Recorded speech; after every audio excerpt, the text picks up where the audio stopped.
The next question is,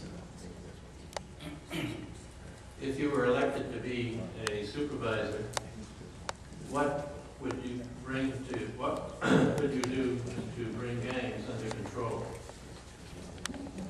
And we'll start with Mr. Diaz. Number one thing is this: education. Education and education. We have to emphasize our energies in educating our kids. And that is the reason why we have a lot of guns.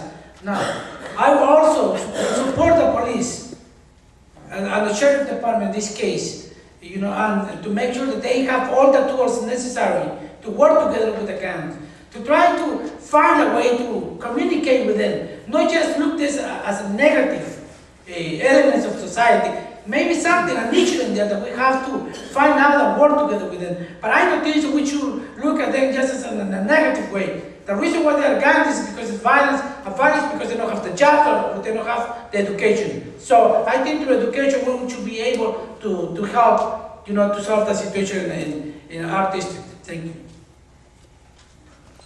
Thank you. Mr. Rosen. Thank you.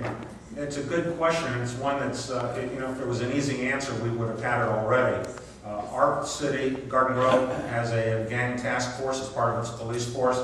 Santa Ana has a gang task force. They just adopted a bigger task force to deal with gangs.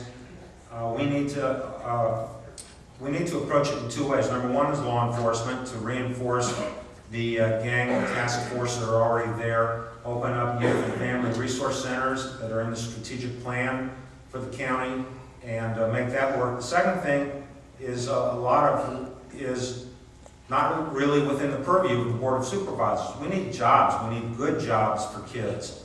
Part of people joining gangs is there are not other opportunities, and that's something that needs to be done at the national level or the state level. When you let all the good jobs go overseas, there aren't jobs for the kids that are still here, and that's what leads to gangs.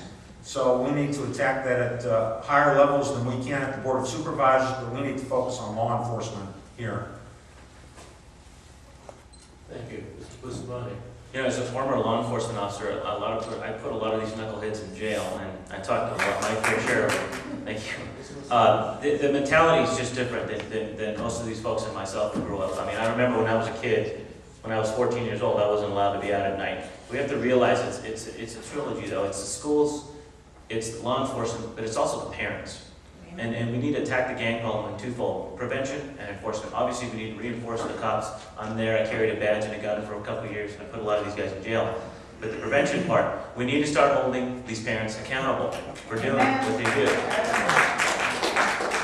I mean, I could not be out at 10 o'clock at night when I was 12 and 13 years old because my dad would not let me do it. And we need to do parenting classes. We need to educate these parents. We need to have them come to the schools and get involved in the kids' education. You go to a lot of these schools and you talk to the parents, half the dads don't even know what the name of the school is that the children attend. The other half doesn't know the teacher's name. That is a shame, ladies and gentlemen. We need to have parents accountable because that's where it starts, at home. Thank you.